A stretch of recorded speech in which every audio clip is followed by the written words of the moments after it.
السلام علیکم۔ میں زاہد علی خان۔ آج پاکستان کی عدالتی تاریخ کا ایک اہم ترین دن کہا جائے تو شاید یہ بے جا نہیں ہوگا۔ میرے نزدیک 74 سالوں میں پہلی مرتبہ سپریم کورٹ کے اندر یہ مناظر دیکھنے کو ملے کہ 9 رکنی بینچ جب آج سماعت کرنے کے لیے کورٹ روم میں آیا تو ان میں سے 4 ججز موجود نہیں تھے۔ 2 ججز نے تو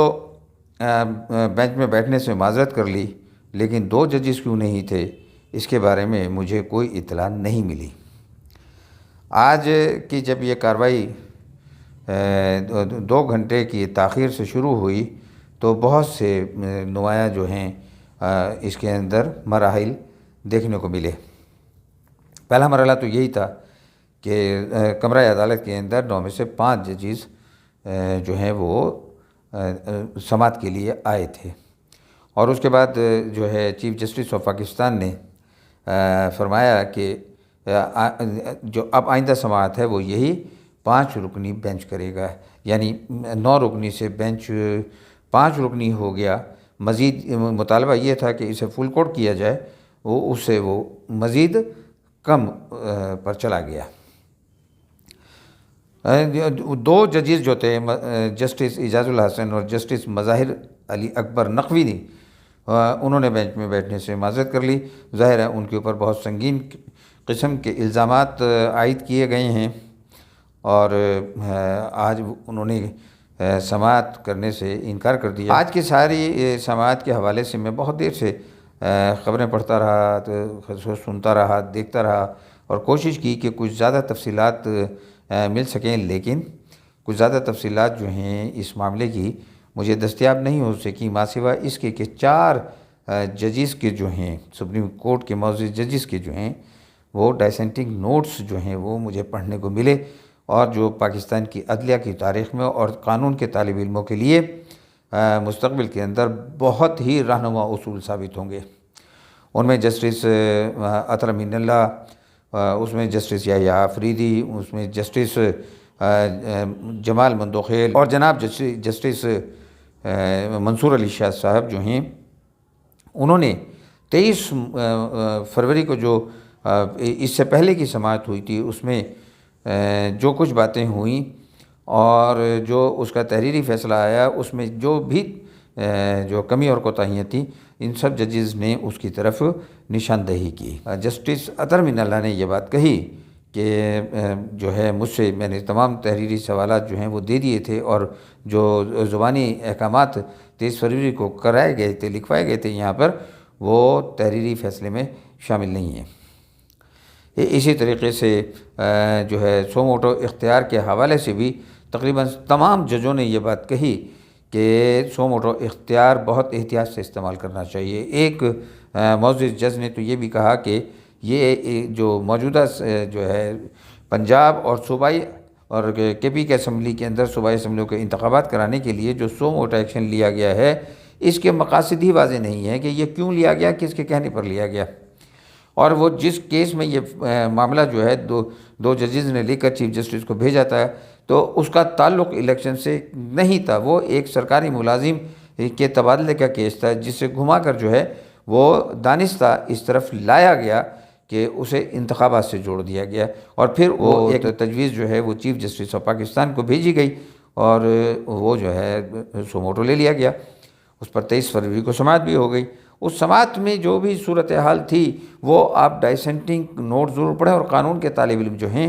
وہ ان نوٹس کو جب پڑھیں گے تو انہیں اندازہ ہوگا کہ 184(3) کیا ہے اور اس کا غلط استعمال کیا ہو رہا ہے، جس پر 4 سینئر ججز نے جو ہے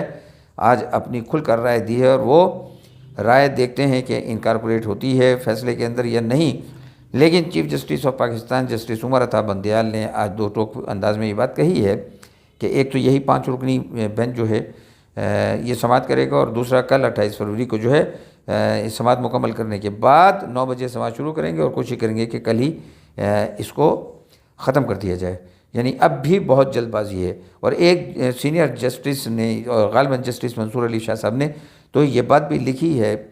اپنے ڈیسنٹنگ نوٹ کے اندر کہ اس جج میں اس نے اہم بینچ کے اندر 2 سینئر ترین ججوں کو شامل نہیں کیا گیا. یعنی یہ ڈیسنٹنگ نوٹ جو ہیں وہ ایک قسم کا جو ہے ایک ریویلیشن ہے کہ سپریم کورٹ میں ورکنگ کس طرح ہوتی ہے. مجھے بہرحال ایک بات کی خوشی ہے کہ عوام کا دباؤ، اخلاقی دباؤ اور رول آف لا جب لوگ اس کے ساتھ کھڑے ہو جاتے ہیں، عوامی حمایت کسی فیصلے کو مل جاتی ہے تو پھر وہ نتیجہ خیز ثابت ہوتا ہے. یہی وجہ ہے کہ آج جو ہیں 2 ججز جن پر الزام تھا کہ وہ اپنا ذہن رکھتے ہیں، بلکہ خود یہ چیف جسٹس عمر عطا بندیال کے اوپر بھی عائد ہوتا ہے کہ وہ بھی فیصلہ دے چکے ہیں، وہ اپنا ذہن بنا چکے ہیں، لہٰذا اس طرح کے کیسوں کے اندر وہ اپنی رائے نہیں دے سکتے. لیکن 2 ججز جو ہیں جسٹس اعجاز الحسن اور جسٹس مظاہر علی اکبر نقوی نے اپنے آپ کو اس بینچ سے الگ کر لیا ہے. اب یہ اس کو ہم جو ہے ڈویژن ان ججز کہیں گے، یا اسے رول آف لا کہیں گے، یا اسے مورالٹی کہیں گے، اس کے بارے میں کچھ بات کرنا ابھی میرا خیال ہے قبل از وقت ہے. یہ کل معلوم ہوگا یا آنے والے وقتوں میں معلوم ہوگا کہ یہ جو 2 ججز تھے جنہوں نے بینچ میں بیٹھنے سے انکار کیا، یہ کسی اخلاقی بنیاد پر تھا یا اس دباؤ کے باعث تھا جو ان پر اب آ چکا ہے. تاہم میں یہ ضرور سمجھتا ہوں کہ 2 ججز کے جانے کے بعد آج کی سماعت 7 ججز کو کرنی چاہیے تھی، جو نہیں ہوئی. اور اب بھی جو ہے معاملہ جو ہے اگر فیصلے کے اوپر آتا ہے، ووٹ کے اوپر آتا ہے، تو تب بھی صورتحال جو ہے وہ مختلف ہوگی، کیونکہ اگر آج کے حالات اس طرح سے پیدا ہو گئے تھے تو پھر اس کی سماعت کو ملتوی کر دیا جانا چاہیے تھا. تو اگر کل یہ درخواست مسترد کر دی جاتی ہے، یہ سو موٹو ختم کر دیا جاتا ہے بغیر کوئی فیصلے کے، پھر تو شاید صورتحال جو ہے وہ نارمل رہے. لیکن اگر کوئی فیصلہ دے دیا جاتا ہے اور الیکشن کی تاریخ اناؤنس کر دیتی ہے سپریم کورٹ، تو پھر اس کی ریویو پٹیشن میرے خیال میں ضرور ہوگی اور ہونی بھی چاہیے. تو اس ریویو پٹیشن ظاہر ہے وہ ایک بڑے بینچ کے پاس جائے گی، اور اس بڑے بینچ کے اندر جو ہے اس کے حوالے سے پہلے سے ذہن بنائے ہوئے ججز جو ہیں وہ شامل نہیں ہوں گے، نئے ججز ہوں گے، تو پھر فیصلہ بھی غیر متوقع ہو سکتا ہے. لیکن عمومی طور پر ریویو پٹیشنز وہی بینچ سنتا ہے جس نے فیصلہ دیا ہوتا ہے. لیکن اب آ جاتے ہیں ہم اس کے پہلو کے دوسری طرف. اس کا دوسرا پہلو بھی یہ ہے کہ یہ ایک آئینی تقاضا ہے کہ جو ہے انتخابات جو ہیں وہ 30-90 دن کے اندر ہونے چاہیے. لیکن جو جسٹس اطہر امین اللہ نے، جو جسٹس یحییٰ آفریدی نے، جو جسٹس منصور علی شاہ نے، اور جو جسٹس جمال مندوخیل نے اپنے سوال اٹھائے ہیں، جس میں سے جسٹس اطہر امین اللہ کا تو یہ سوال بہت ویلڈ ہے کہ کیا وزیر اعلیٰ پنجاب کسی دوسرے کے کہنے پر اسمبلی توڑ سکتا ہے؟ اس سوال پر بھی غور ہونا چاہیے. تو وزیر اعلیٰ نے توڑنا ہے تو اختیار وزیر اعلیٰ کا ہے. وزیر اعلیٰ کو کوئی دوسرا کہہ رہا ہے تو یہ ڈکٹیشن ہے. تو کیا ڈکٹیشن پر اسمبلی توڑی جا سکتی ہے؟ اور اسی طریقے سے کہ یہ عوامی انسانی حقوق کا مسئلہ ہے کہ جو ان کے منتخب اراکین ہیں وہ عوام سے ووٹ لے کر آئے ہیں اور ان کو جو ہے زبردستی استعفیٰ دلوا دیا گیا. تو اس پر بھی غور کیا جائے، اور یہ بھی غور کیا جائے کہ اگر یہ عمل غیر قانونی ہے تو پھر اسمبلیاں بحال کر دی جائیں. تو اس تمام ججوں نے جو ہے اس حوالے سے چیف جسٹس اور ان 2 ججوں کا جن پر اعتراض ہے پورا موقف جو ہے نا وہ اڑا کر رکھ دیا ہے. تو الیکشن تو 90 دن میں ضروری ہیں، لیکن اب 90 دن سے تو معاملہ آگے چلا گیا. الیکشن کمیشن آف پاکستان واضح طور پر سپریم کورٹ کو بتا چکا ہے کہ اس کے پاس وسائل نہیں ہیں، اسے تعاون حاصل نہیں ہے. اسی طریقے سے ایک جج نے جو ہے چیف جسٹس کے ایک فیصلے کے حوالے سے معزز سپریم کورٹ کے جج نے یہ بھی کہا کہ یہ بہت غلط ہوا تھا کہ سپریم کورٹ میں الیکشن کمیشن کو فریق بنائے بغیر اس کو طلب کیا گیا. آج بہت سارے قانونی نکات ہوئے. تو یہ طے ہے کہ انتخابات جو ہیں وہ مالی وسائل سے جڑے ہوئے ہیں اور پاکستان کے پاس مالی وسائل نہیں ہیں اور عدلیہ کا اس معاملے سے کوئی تعلق نہیں ہے. تو یہ معاملہ جو ہے کل امید تو یہ ہے کہ عدلیہ اس کو اسی پی پر چھوڑ کر نہیں چھوڑتی تو پھر معاملات کسی اور رخ پر جائیں گے اور عدالتی جنگ جو ہے وہ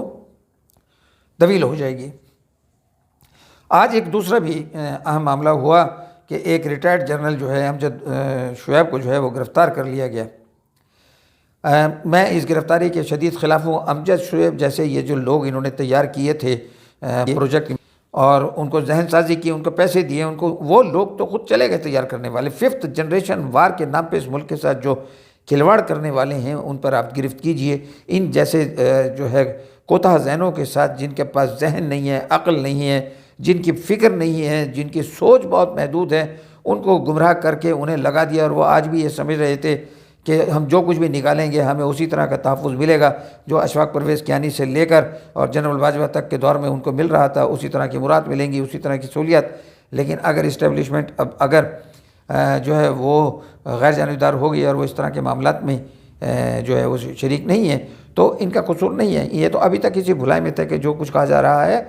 یہ شاید آئی واش ہے اور سب معاملات پہلے کی طرح ہیں۔